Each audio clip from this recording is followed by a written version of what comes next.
everyone. I'm Linda Baker, the Learning Director for the Center for Research and Education on Violence Against Women and Children. On behalf of the Knowledge Hub team, welcome to our research briefing. Lessons learned from evaluating the Bounce Back League, implications for policy and practice moving forward. A little bit about our format. Our presenter will speak for about 10 minutes.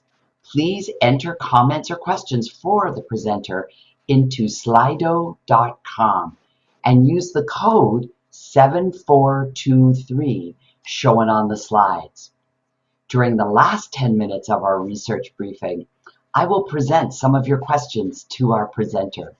The link to the presentation slides was emailed to you earlier this morning. I'm honored to now introduce our speaker.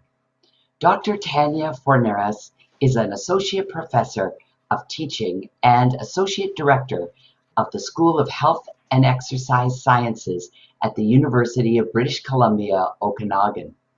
Her area of expertise is the development, implementation, and evaluation of community and sport-based life skills programming to enhance the development of youth. Most recently, Dr. Forneris has been working on an initiative to improve the well-being of university students to improve their levels of academic resilience. Tanya, welcome. Hello, everyone. Thank you, Linda, for that very generous introduction. And for those of you who've joined us during these very busy and challenging times, I would like to start by recognizing that this project has certainly been a team effort and has involved significant work from the Boys and Girls Club of Canada, Edgework Consulting, and my partner in the evaluation, Maggie Sheikh, who's a doctoral student of mine at this time. So the purpose of this presentation is to share the value gained from adopting a utilization evaluation approach to, a utilization focused approach to evaluation, and to highlight the importance of a train-the-train model for fostering program sustainability within community organizations. For this project, the larger team developed a trauma-informed sport program called the Bounce Back League, as mentioned by Linda. It has evolved over the past 4 years and is now implemented in 13 locations. So we had 3 pilot locations implement this over the first 2 years, and now we've expanded to an additional 10 sites across Canada. To successfully implement the program, we knew that training and ongoing support would be important in 2 main areas: psychoeducation of trauma, as well as how to redesign sport to be more intentional in using trauma-sensitive philosophies. I will explain more about this in the upcoming slides. But for context, the youth who participate are typically between the ages of 8 to 12, and they're predominantly at risk as Boys and Girls Club of Canada serve communities that typically have a higher proportion of marginalized youth. In the initial year of program implementation, as I mentioned, there were 3 pilot sites involved, 2 from Ontario and 1 from BC. And from each of these locations, both staff in management positions, as well as coaches who are going to be delivering the program on the ground, came together for a full 2-day training. The training was developed and delivered by our expert facilitators from Edgework. And after the training, the coaches continued to receive consultations from these experts via phone or site visits. The main design components of the training were helping those involved better understand the effects of trauma on the child, with particular focus on the brain.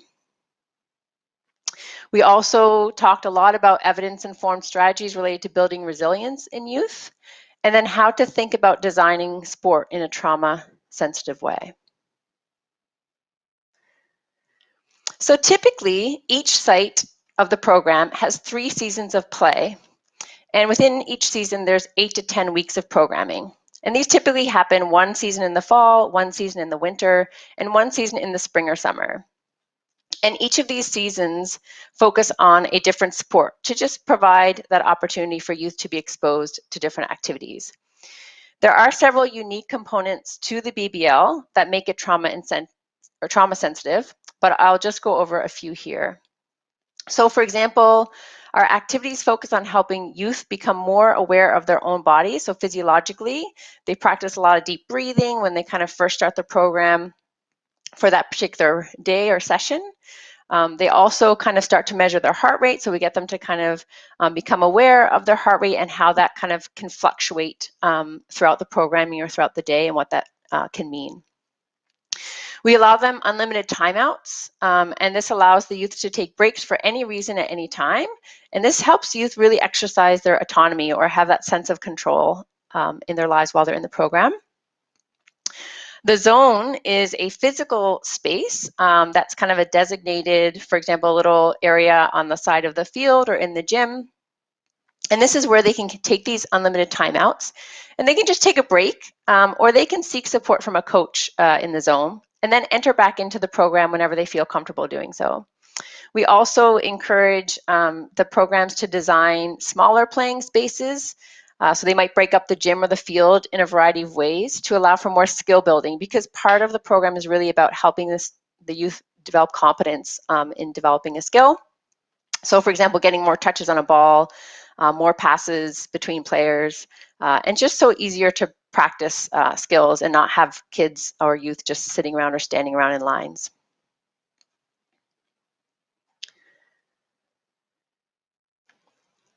So I'm just going to check my slide here. Oh, sorry, I'm not sure that slide has, or my images have not come up. I'm wondering if, oh, there we go. Apologies, I didn't realize there was animations on this slide. Okay, so back to one of the main, so this is the body awareness, unlimited timelines, as I talked about, the zone, and also making sure that we have creative play within the programs. So back to one of our main purposes, which is to share our experience of using a utilization-focused evaluation approach. The key tenets of this approach are that evaluation should be judged by utility and use. What that really means is the information or the data that you get from the evaluation should be focused on how it can be used to inform decisions to move forward. So that may be decisions around program design, for example, within BBL. In other contexts, it could be decisions around policy that you make or decisions around funding. So that is one of the key tenets of the UFE approach. The other is that it's a collaborative, facilitative, and flexible process. So intended users, so for example, in this context, that would be the Boys and Girls Club, because we hope that they continue on with the BBL programming long term, that they are key partners, and Edgework, who kind of continues to be involved in the design and the training, they're also key partners in terms of making decisions about how to adapt those components. So it's really about us working collaboratively to gather data and then use that data to then make decisions about how we're implementing, how we're training, and how we're developing the program and adapting the program. Another key tenet is that there's a focus on priority research questions. We can kind of often develop a number of research questions based on programming and what we're doing in our respective organizations. But UFE really allows, or I guess the proponent is to really focus in on what is the most important information we need to make those decisions to help us kind of move forward in a feasible or sustainable way. So which ones are most important to the organization? For our evaluation, we collected a lot of different data through interviews and focus groups. And we also used surveys, so quantitative surveys. We did a lot of observations on site. And we had coaches or our program leaders complete things like logbooks or report cards, which kind of documented what they were doing from session to session, what worked well, what didn't work well. And then report cards are kind of like, progress that they have seen in the youth participating in the program throughout the season.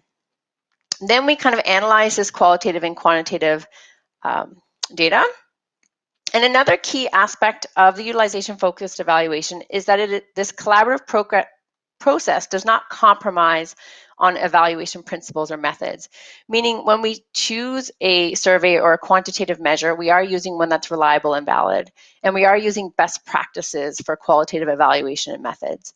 But we work to implement these in ways that are feasible for the organization, and most importantly, the methods will give us information that they can then use to inform their decisions moving forward. So this means that our results were shared in ongoing meetings throughout the implementation of the program, so throughout the last 4 years. And this has helped kind of boost our training sessions and kind of inform program adaptation. So our biggest takeaways have been that this strong partnership from an evaluation perspective and focus on use has led to positive program adaptations and evaluation practices that have been more feasible. So for example, we've added in training related to coaching techniques around good group management, effective instruction with youth, and helping youth really find time to demonstrate their skill. So show that competence based on feedback from our initial pilot, right? So we would take, for example, the successes and challenges from the logbooks that the coaches completed after every session to inform what they needed, what they felt the gaps were in terms of being able to implement a successful program session. Wherever possible, we encourage our pilot and now our expansion sites to integrate BBL into their existing sport leagues. So some pilot groups had really kind of tried to have BBL as a separate special program, and other pilot sites had integrated into their existing program. And we did find that integration over time was more successful. It just helped with scheduling, it helped with kind of recruitment and retention of youth into the program, and also for long-term sustainability because it becomes part of the operating cost of the club as opposed to a separate program that might require ongoing funding. A key part of our approach is to take the long view. So we know that sites cannot get it right at the first, second, maybe even third time that they try, but they are kind of getting better as they're implementing. And so, for example, in season 1, we may just be looking for some consistent scheduling, consistent contact with youth, those positive relationships between the coaches and the youth, following our kind of workout structure for BBL, and working just to kind of have that programming established into the club. In season 2, we want to see better workouts, right? It's the second time the coaches have led the training or led those sessions. And so we should be seeing kind of better program structure, better program workouts, and working more one-on-one with the players who need it. So being able to manage the group and the one-on-one needs and so forth. So we aren't critical of clubs who get things not right, or maybe you could say needs a lot of development, as long as they're kind of starting to focus in on the key things and making progress in those areas. And specifically on the evaluation front, data collection is a challenge in the nonprofit sector for various reasons, and with youth in particular. We have learned and made changes to integrate evaluation activities within programming. And the key is to be really creative. So with youth, we've learned, for example, that we don't get a lot of valuable data from just surveys. And so at the end of every program session, the coaches do what's called a team time with the youth, and they kind of talk about what they learned in the program that day, kind of what went well, what didn't go well from the youth perspective. And so we started to record those because that's where we kind of get a lot of valuable information about how the youth are experiencing the program and what they're getting out of the program. We've also kind of brought in more art-based types of evaluations. So there's kind of a head, heart, and hand. And so this is where youth kind of identify different things, from what is it something that they've learned from a cognitive perspective, so what's a new skill, what have they learned from an emotional regulation perspective, so just different kinds of art-based engaging activities.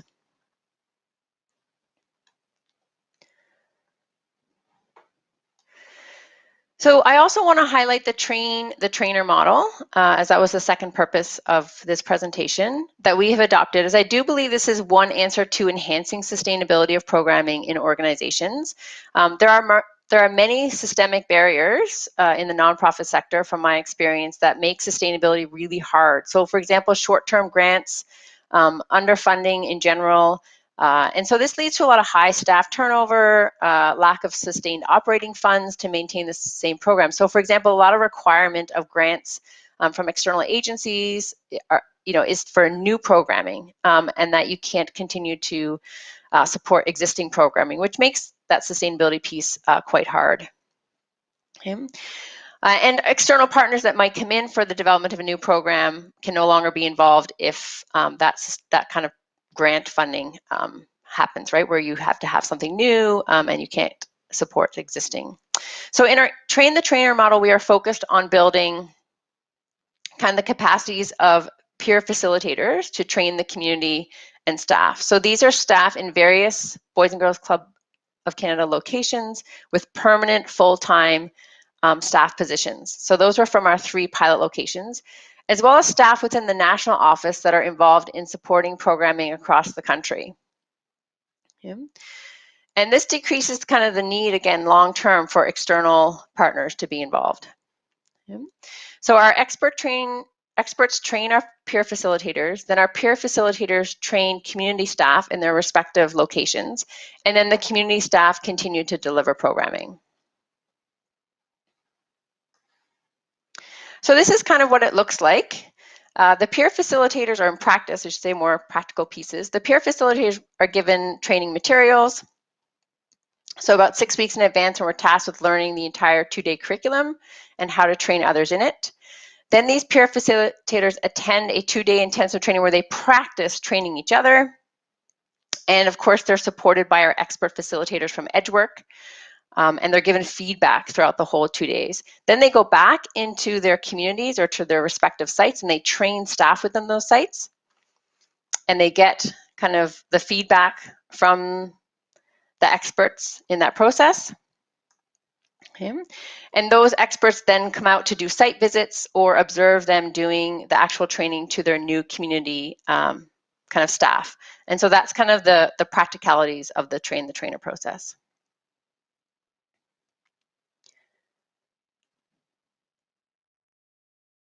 Okay. So we've had some results to date on this process. We've had challenges and successes. I mean, happily, we see that we've had a few more successes than challenges. So some of the challenges have been the anxiety on taking on new leadership roles from our staff who are trained to become these now, expert trainers within their own community organization. I mean, this is normal and expected as it is kind of something new that they haven't necessarily been trained to do before. So it's just recognizing that we have to acknowledge that and help integrate processes and supports that allow to help them manage that anxiety and feel more confident moving forward. And there were at times some unclear expectations of roles moving forward. So kind of where are they going to take this? Where are they specifically going to train people? And how is this going to integrate into the expansion? Because we went from 3 pilot sites into the 10 expansion sites, and we're figuring that out now. But initially, when the Train the Trainer model happened, there was some unclear expectations of those roles moving forward. Some of the successes we've experienced is that they did have improved confidence through practice. So that although there was that anxiety at the beginning, they found the more practice opportunities they had, the more confidence. And so that was really important to kind of systematically integrate those practice opportunities for them. They feel that they've developed enhanced communication and instructional skills as a result of becoming kind of a trainer. And then positive intentions to continue and expand training. So we found that once they gained that confidence, they were really excited to go back and kind of train their staff, even those not involved in BBL, in trauma-informed practice. And we've seen a lot of really success in really creative ways that are kind of mentors who have been trained now to do that. And they have started to identify as champions of trauma-informed sport approaches. So as we had one kind of trainer say, I feel we have some expertise and feel confident to be able to speak about what trauma-informed practice is, being people that other clubs could reach out to and say, hey, we want to know more, and other organizations could know that we have a training plan. And so that's kind of the evolution that we've seen over time.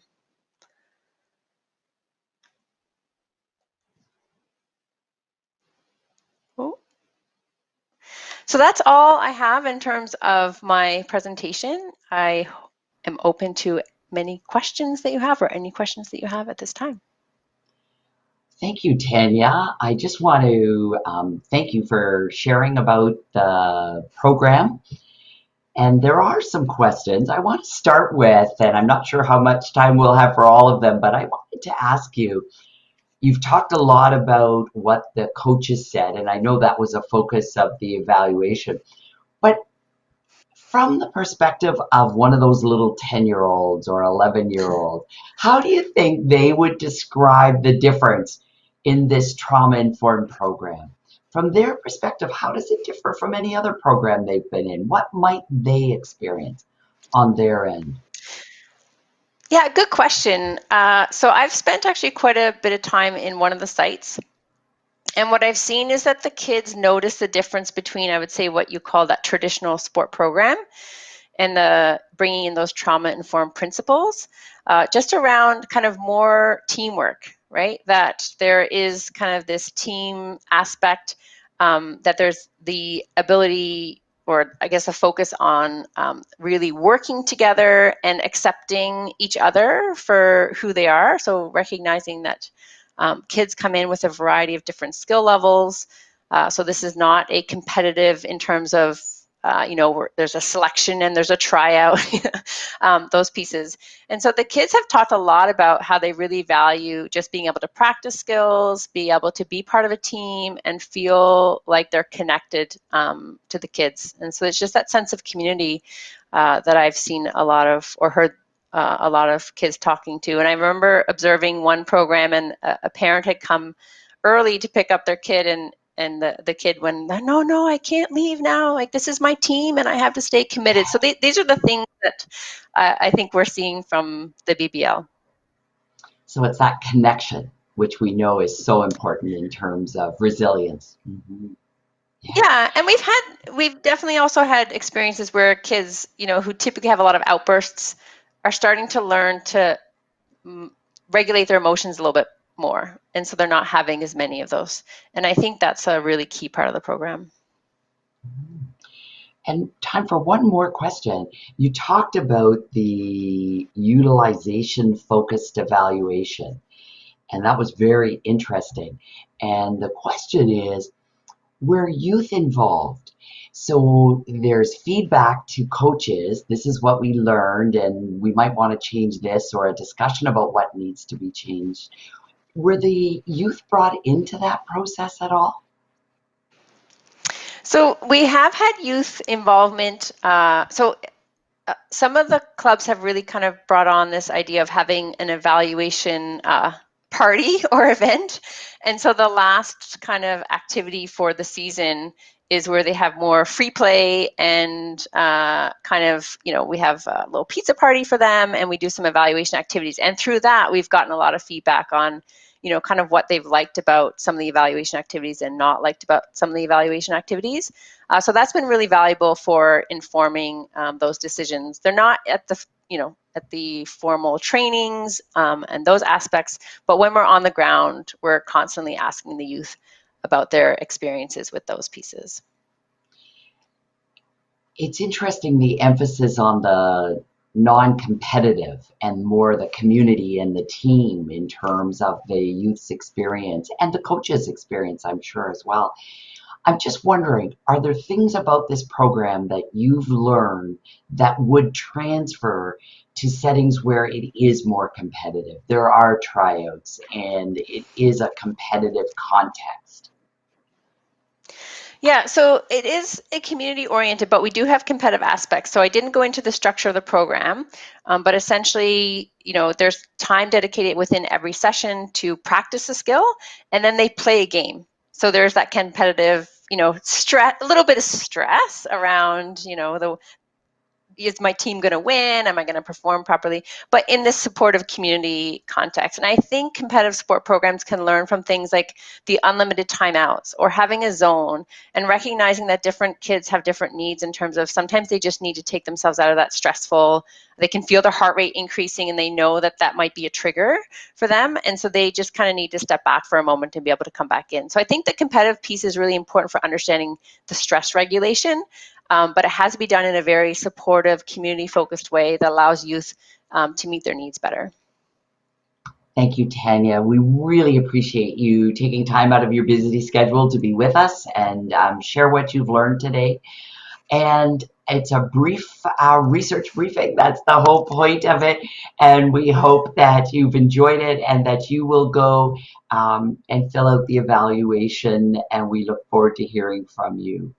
Bye for now. Yes. Thank you, Linda, and thank you everyone for attending.